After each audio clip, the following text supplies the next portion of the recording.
नमस्ते नमस्ते बच्चों। पिछले वीडियो में मैंने अनौपचारिक पत्र बताया था ना। आज औपचारिक पत्र की बारी है। औपचारिक पत्र हम किसे किसे लिखते हैं?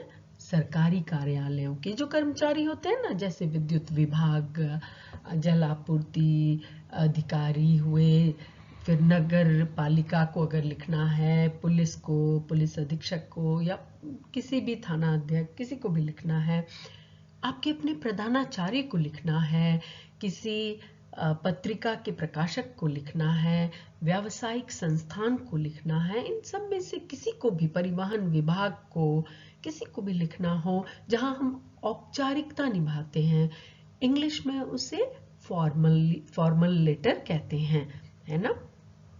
तो चलिए सीखते हैं कैसे लिखा जाता है। औपचारिक पत्र के भी ना कुछ तरीके होते हैं लिखने के, कुछ खास तरह के ही प्रश्न आते हैं। अगर आप ध्यान देंगे, कुछ प्रश्न जो होते हैं जिनमें लिखा रहता है कि आप अनुरोध कीजिए, विनती कीजिए, आग्रह कीजिए, आवेदन कीजिए, निवेदन कीजिए। इन सब का यही अर्थ है ना। सब तो पर्यायवाची शब्द हैं कि किसी चीज की आप मांग कर रहे हैं, उनसे रिक्वेस्ट कर रहे हैं, अनुरोध कर रहे हैं। दूसरा होता है शिकायती पत्र, जहां आप केवल शिकायत करते हैं कि ये परेशानी हो गई है, लेकिन कभी भी भाषा वैसी नहीं होनी चाहिए, उस पर हम लोग चर्चा करेंगे। लेकिन आपकी शिकायत है कि ये नहीं पूरा हो पाया। फिर है प्रधानाचार्य या प्रधानाचार्य को लिखना। अब ये कुछ भी हो सकता है, यहाँ भी आवेदन हो सकता है, यहाँ क्षमा मांगना भी हो सकता है। तो हम लोग देखते हैं कि कैसे लिखा जाता है, क्या होता है प्रारूप। औपचारिक पत्र के प्रारूप में भी मैंने यहाँ ध्यान दिया होगा आपने, 3 कॉलम में विभाजित कर दिया है। संबंध, संबोधन और समापन। यहाँ भी इसकी आवश्यकता है। यहाँ अभिवादन नहीं होता है, याद रखिए। अनौपचारिक की तरह यहाँ अभिवादन बिल्कुल नहीं होता है। संबंध जैसे 2 तरह का ही होता है बच्चों, आप याद रखिएगा। प्रधानाचार्य और प्रधानाचार्या, अध्यापक या अध्यापिका, जब आप अपने विद्यालय के या किसी भी विद्यालय के प्रधानाचार्य और अध्यापक को पत्र लिखते हैं, तब आप संबोधन माननीय महोदय अगर पुरुष है तो, या माननीय महोदय अगर स्त्री है तो आप लिखेंगे। संबोधन में कोई अभिवादन नहीं होता है। और अंत में जब आपका पूरा पत्र हो जाता है तो धन्यवाद के बाद आपका आज्ञाकारी छात्र लड़के लिखेंगे और लड़कियां आपकी आज्ञाकारिणी छात्रा लिखेंगी। लेकिन जब इनके अलावा और किसी भी सरकारी कार्यालय या मैंने जितने भी उदाहरण आपको बताए उनमें से किसी को लिखना है, तब बच्चों किसी भी विभाग के अधिकारी को, है ना, तब आप संबोधन तो अवश्य माननीय महोदय, अगर मेंशन किया है कि कौन है तो आप ऐसे भी लिख सकते हैं, महोदया भी कर सकते हैं। और अंत में धन्यवाद के बाद लड़के भवदीय लिखेंगे, लड़कियां जो हैं भवदीया लिखेंगी। लेकिन आपका मत लिखना, आपका भवदीय नहीं लिखा जाता है। भवदीय का मतलब ही होता है आपका, योर्स, है ना। तो यहाँ आप आज्ञाकारिणी छात्र छात्रा नहीं लिखेंगे, भवदीय या भवदीया। और भी बहुत शब्द हैं, मैंने एक ही उदाहरण दिया, है ना। निवेदक भी लिखते हैं लोग, प्रार्थी भी लिखते हैं, बहुत सारे शब्द हैं, एक उदाहरण दिया है, आप एक को ही सीखिए। तो चलिए अब प्रारूप देखते हैं कैसे लिखा जाता है। औपचारिक पत्र के प्रारूप बहुत महत्वपूर्ण है। अनौपचारिक का भी महत्वपूर्ण है, लेकिन औपचारिकता जहां निभाते हैं वहां उनके पास इतना समय नहीं होता कि वो आपके पत्र की एक एक, टीचर तो पढ़ेंगी लेकिन जिनको आप लिखते हैं वो एक एक शब्द नहीं पढ़ते हैं। तो कैसे हमारे कम से कम शब्दों में हम अपने पत्र में सारी बातें रख दें, ये महत्वपूर्ण है। इसमें भी सबसे पहले आपको अपना पता ये सीख लीजिए कैसे लिखा जाता है। बहुत बड़ा पता मत लिखिए। और उसके बाद दिनांक लिखिएगा। दिनांक के बारे में मैंने बताया था। फिर इंग्लिश के कोई अक्षर नहीं होने चाहिए। 10th का TH या नवंबर का NOV, दिसंबर का DEC, वो सब बिल्कुल नहीं होना है। आप हिंदी में अंकों में लिखिए। फिर एक पंक्ति यहाँ छोड़िए, ये डैश का मतलब है यहाँ एक पंक्ति आप छोड़ रहे हैं, साफ सुथरा लगेगा। फिर लिखिए सेवा में, बिल्कुल भूलिएगा नहीं, ये लिखना ही है सेवा में। फिर जिस भी पोस्ट को, पद को आपको लिखना है, कभी कभी प्रश्न में अधिकारी, जल आपूर्ति अधिकारी को लिखिए, तो आपको दे दिया कि अधिकारी को लिखना है, डिपार्टमेंट नहीं दिया है, विभाग नहीं दिया है, तो आपको पता जल आपूर्ति विभाग होगा, अगला में विभाग होगा, डिपार्टमेंट कौन सा है वो लिखेंगे। फिर कौन सा इलाका है, क्षेत्र, एरिया, वो लिखेंगे, और तब आप अपना शहर, उसका नाम लिखेंगे। पिन कोड हमारी हिंदी में महत्वपूर्ण नहीं है, लेकिन अगर आपको पता है तो आप लिख सकते हैं। फिर यहाँ एक पंक्ति छोड़नी बहुत आवश्यक है बच्चों, है ना। विषय सबसे महत्वपूर्ण होता है हमारे औपचारिक पत्र में, क्योंकि जब भी औपचारिकता हम निभाते हैं वो सबसे पहले सब्जेक्ट, विषय, उसी को देखते हैं, और ये बहुत छोटा और सही सारी बातें उसमें होनी चाहिए। तो इसके ऊपर और इसके नीचे लाइन छोड़िए ही।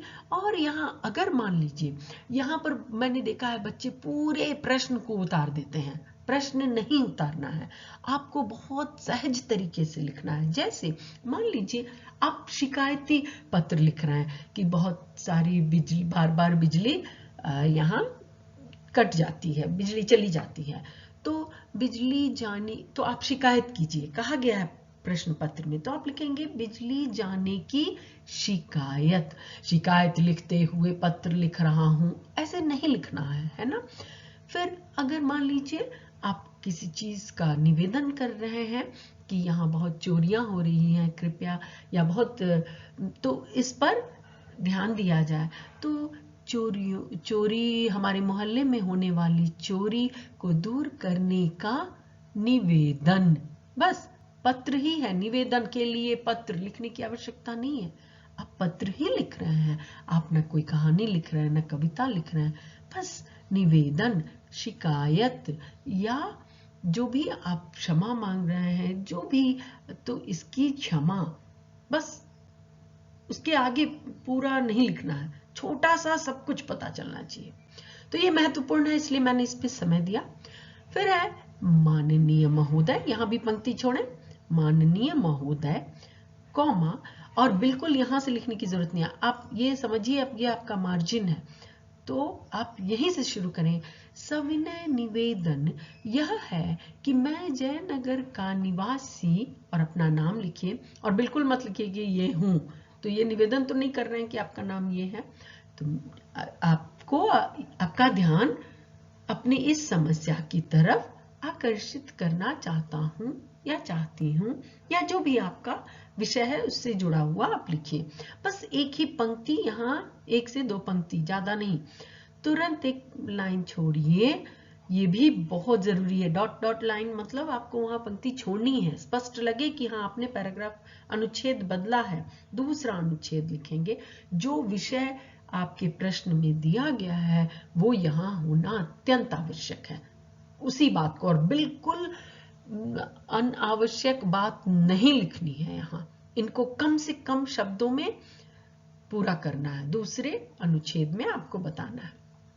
फिर पंक्ति छोड़नी है, और अंतिम अनुच्छेद जो होगा वहां बहुत ज्यादा कृतज्ञता भरे, क्योंकि आपको काम करवाना है, आप किसी ऐसे व्यक्ति को पत्र लिख रहे हैं जिनको आप जानते भी नहीं, तो आपकी भाषा बहुत आभार वाली होनी चाहिए।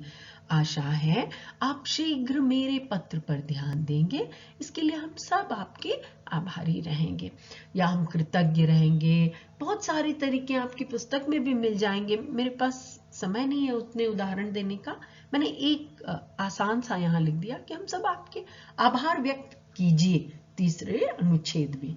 फिर धन्यवाद, सधन्यवाद या धन्यवाद, ये लिखना आवश्यक है ना यहाँ, क्योंकि ये फॉर्मेलिटी है, औपचारिकता निभा रहे हैं।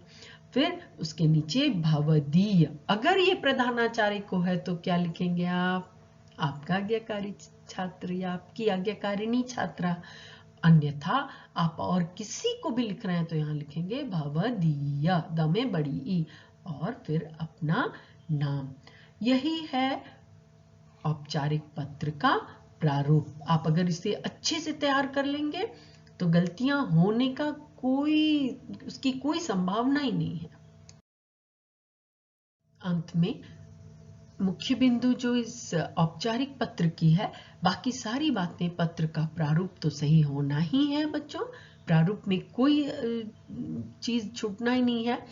विषय आपका स्पष्ट हो, विषय यहाँ जो सब्जेक्ट के बारे में मैं बोल रही थी वो ऊपर नीचे उसकी पंक्ति छोड़िए और बहुत छोटा सा विषय हो, लेकिन वो आपकी सारी बातें कम से कम शब्द में समझ में आ जाएं।